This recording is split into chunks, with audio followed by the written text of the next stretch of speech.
Hi, Linda Sessions here, and I want to talk to you about the differences between Microsoft 365 Online and using Office 365 on your desktop computer. As a college student, you don't need to pay for it. You can get it for free from Microsoft, and it's the actual programs. But how do you know if you're using the one that's online or if you're using the desktop version? And why would you need to use the desktop version? There are some computers that won't run the desktop version. Chromebooks, some of them will not run Office 365. There's some other computers out there that will not do that as well. So you need to make sure that your devices will run Microsoft 365 if that is what your instructor is asking you to do. So let's look at the online Microsoft 365. So here I have gone to office.com and I already have an account, Microsoft 365, and I've had this for quite a while. And you can see I have Word, Excel, PowerPoint, Outlook, OneDrive, Teams, and OneNote. And these are all wonderful products that I can use and have access to online. So I have access to these anywhere I have access to the internet. So that's awesome. If I want to go into Excel, I can just click on the Excel icon, and I have everything right here for Excel. The difference is the skills, the objects, what's available to you on Office 365, the web version, based compared to the desktop version. You're not going to have as many bells and whistles. So there's going to be some things that you cannot do on your web version that you can do on the desktop version. So that's one reason why your instructors are going to say you need to use the desktop version. Now, for some projects, you might be just fine using the online version. If you want to know for sure and you're in college doing a project, ask your instructor. Don't be afraid to talk to your instructors. They are there to help you learn. Just go ask them. Promise they won't bite your head off. So how do I know if somebody has sent me a file? How do I know that I'm in the online Excel and not the desktop Excel? If I'm brand new to this, how do I know? Well, one way, you can see I've got these tabs up here, right? But hey, some people might have Excel open and just not have it all the way up on their page. There's a couple of other ways that you can tell. Over here on the right, you have comments, editing, and share. If you click on this arrow by editing, at the very bottom it's going to say open in desktop. So if you have the desktop version installed on your computer, you can just click on that and it's going to ask you open Excel. It's all done. We've opened it in Excel on your computer. You can resume editing here. You can close this file now. Okay. I'm going to go ahead and cancel this, and I'm going to close this. Okay, so that's one way I can make sure that I'm working in my desktop version. Another way I can look and see what version of Excel am I working in is I can come over here to the File tab. If I click on the File tab and I come down here to Info, again, it's going to say open in desktop app. So if you want the full power of Excel at your fingertips and everything that Excel has to offer, then you need to have the desktop app on your computer. And it's the same with Word, with PowerPoint, with all of those programs that you saw on that first page. Not saying that the web version's bad. It's really good and it has some good qualities to it. you're just not getting the full force of everything that Microsoft Office has at your fingertips if you're using the online version.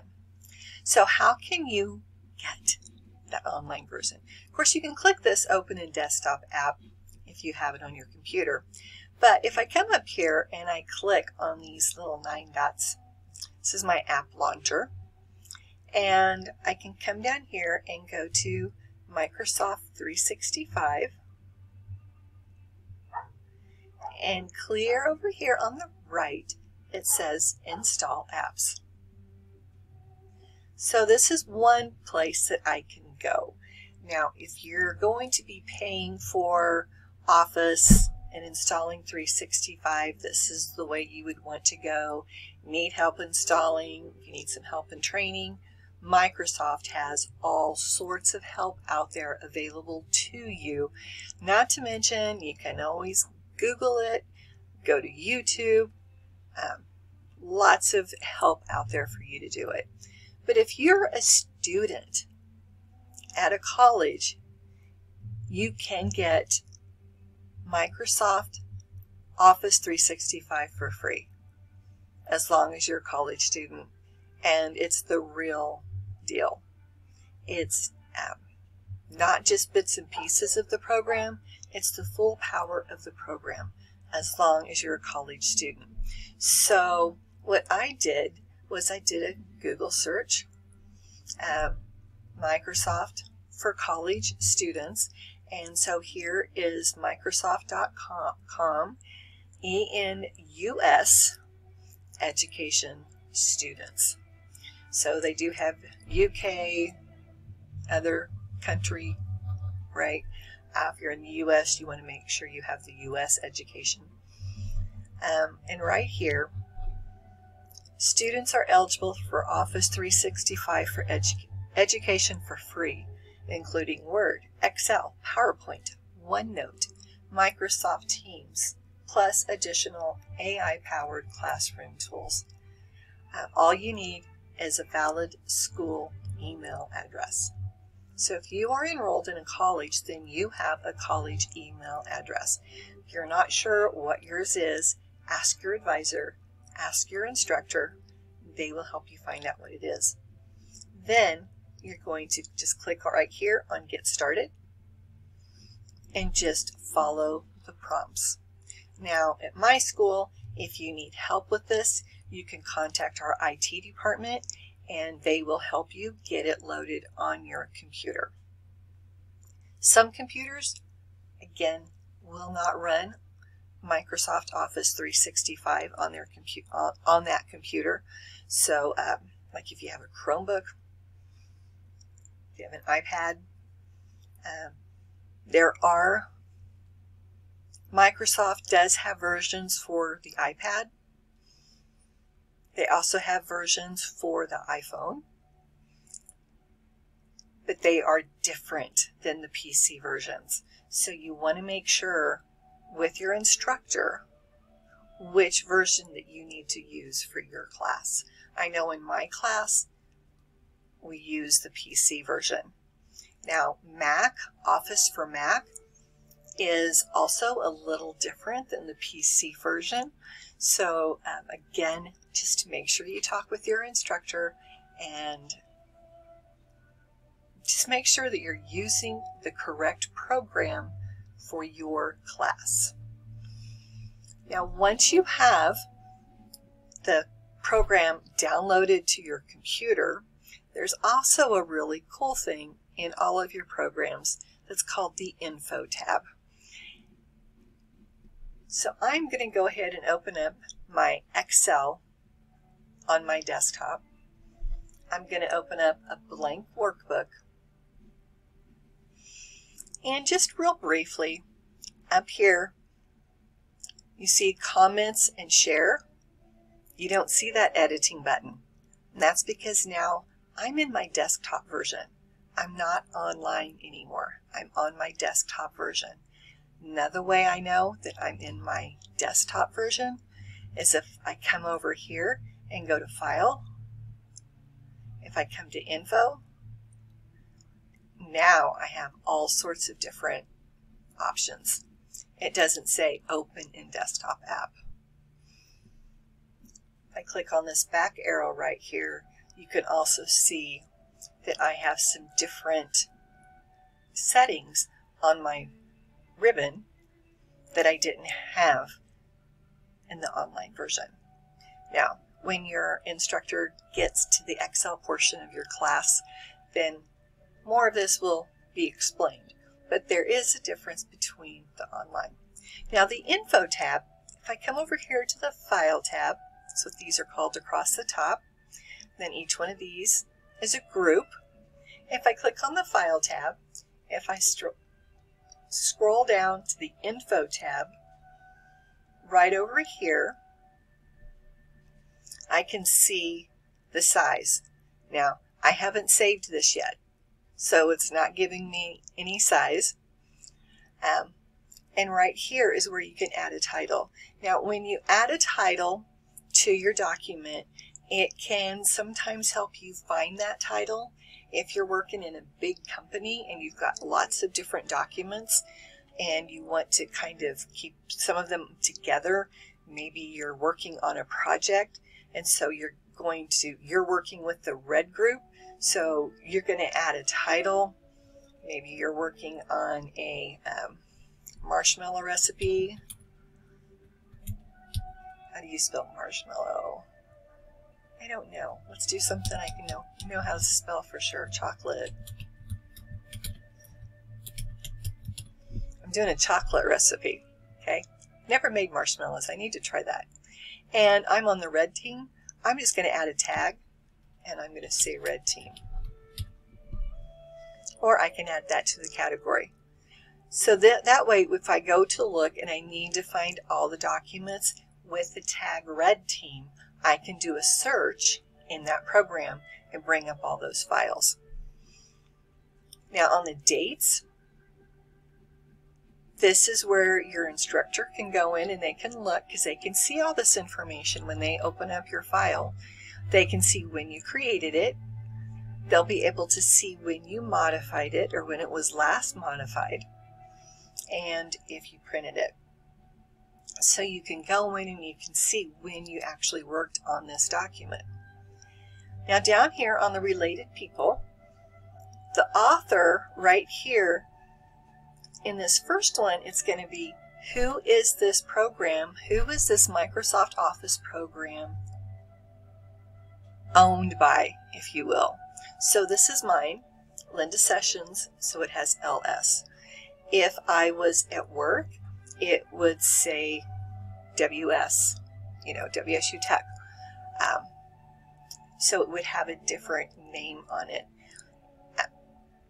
A lot of people use their girlfriend's computers, or they might use their mom's computers, and so their name is going to show up here. And you want to make sure that your instructor knows that you're the one who's been working on these documents. So you're going to come down here to add an author, and this is where you're going to type in your name. I would type in your given name or the name that's on your class roster, just so they know this is who it is.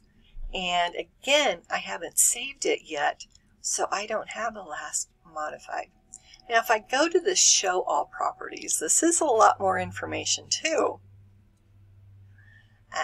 Right here,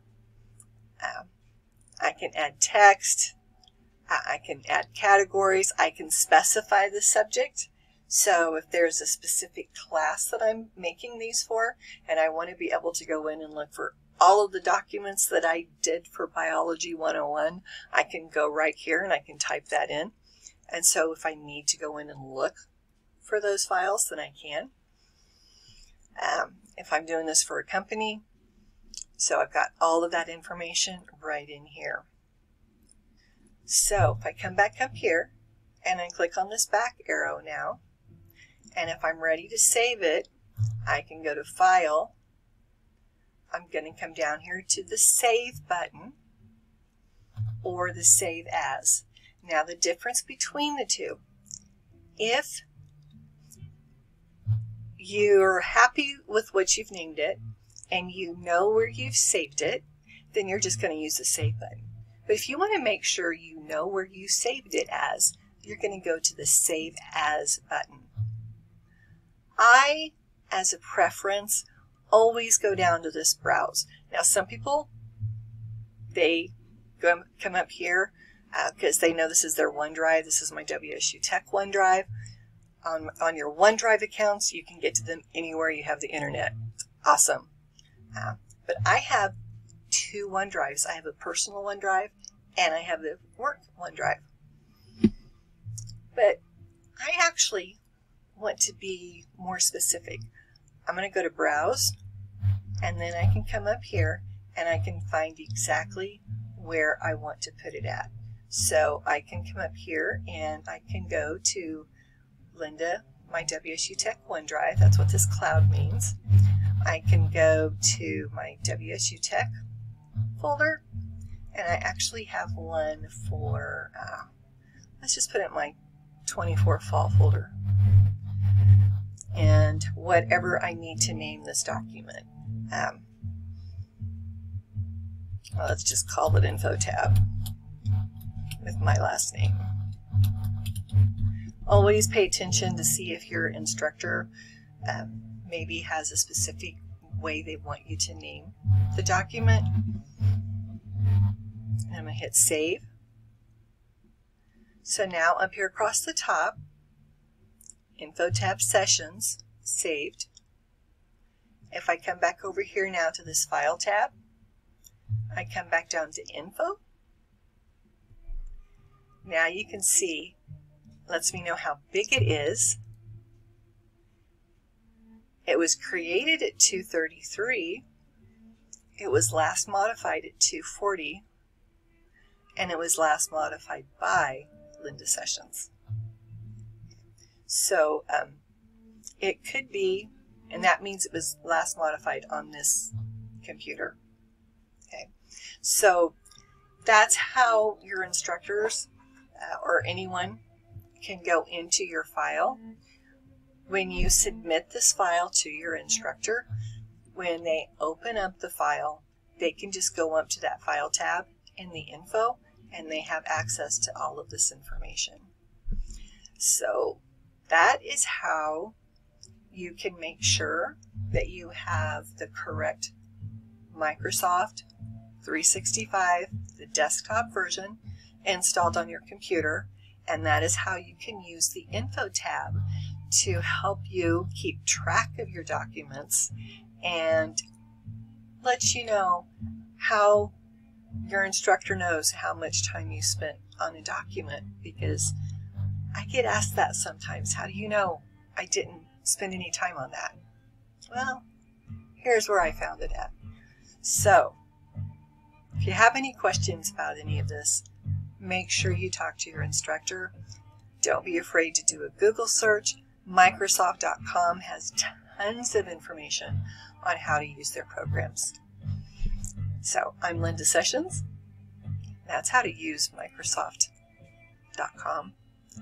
Use the Info tab, and to tell the difference if you're using the web version of Microsoft or you're using your desktop.